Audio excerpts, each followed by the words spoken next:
Across Africa, men carrying tools for cutting down trees spend weeks deep inside forests.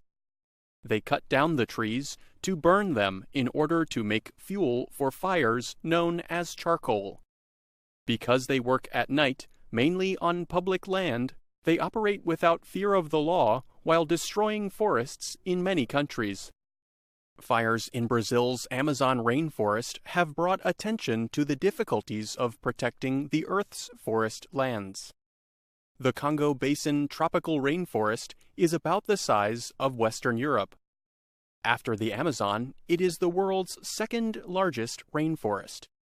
Some people call it Earth's second lung. Africa is home to over 1.2 billion people, and poverty on the continent remains a problem.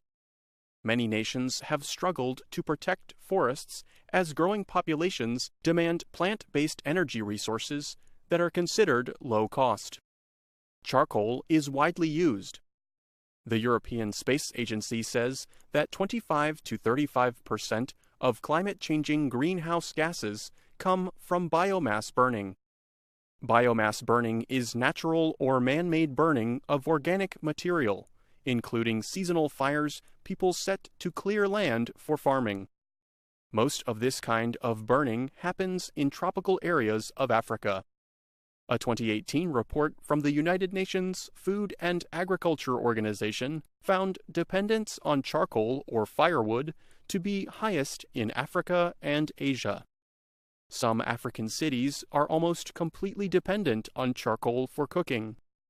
In Kinshasa, the capital of the Democratic Republic of the Congo, 90% of residents depend on it, the report said. In Somalia, the UN has warned that cutting down trees to support an illegal charcoal trade is so widespread that desertification there threatens stability. The country is already suffering a wave of extremist violence. The UN report said that the estimated value of the charcoal export trade from East Africa to the Middle East and other places is over $360 million a year. This is the case although the trade is banned.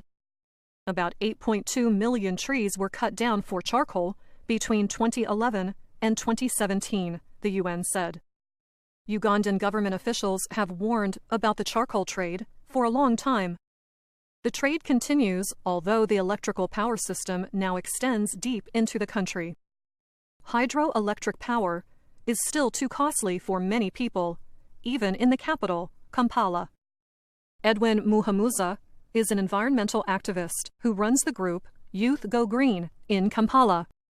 He told the Associated Press that charcoal has become a valuable product, like gold or coffee. "We are really concerned," he said. They cut down the trees, but they don't replace them. Now, the National Environment Management Authority, a government agency, is urging officials to lift taxes on liquid petroleum gas. It is another cooking fuel that could be used instead of charcoal. Research shows a difficult situation. Uganda's forest cover as a percentage of land area was 9% in 2015. Government data shows that is down from 24% in 1990. But officials in northern parts of Uganda, such as Gulu, which provides much of the charcoal entering Kampala, are taking action. Their campaign has seized many charcoal trucks since 2015. Gulu chairman Martin Mapinduzi organizes raids in hopes of arresting charcoal burners. Illegal logging has gone down, but the destruction of forests for charcoal burning is still high, Mapinduzi said. "It's something that is giving us a lot of headache, but we are fighting." The price of enough charcoal to support a small family for several weeks has been rising in Kampala. In August, it reached about $28. That is largely because of reduced supply from places such as Gulu. "The cost is still far too much for families," said Rose Twine. She is a businesswoman who sells a cooking device called the Eco Stove. Twine says one Eco Stove comes with volcanic rocks that she said can last for up to 2 years. It costs $110. Yearly charcoal costs for an average family can grow to more than $300. Charcoal is actually not cheaper, Twine said. People are just stuck in their old ways.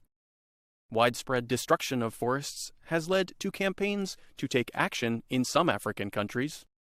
This week, Gabon became the first African country to receive payments for provable efforts to reduce greenhouse gases resulting from the destruction of forests. The UN Development Program said payments would reach $150 million over 10 years. It called the payments historic in many ways. In July, the UN Environment Program said that Ethiopia's Prime Minister led an effort in which over 350 million trees were planted across the country in one day. But some activists say tree planting may not be enough to save Africa's forests. They urge governments to spend more on alternative energy sources for the poorest people. Mapinduzi, the Ugandan official campaigning against charcoal burning, called for laws against it and urged officials to make electricity cheaper. Others also believe only urgent action, such as a ban on the charcoal trade, will help. A total ban, said activist Muhamuza. 100%. I'm Anna Mateo. And I'm Pete Musto.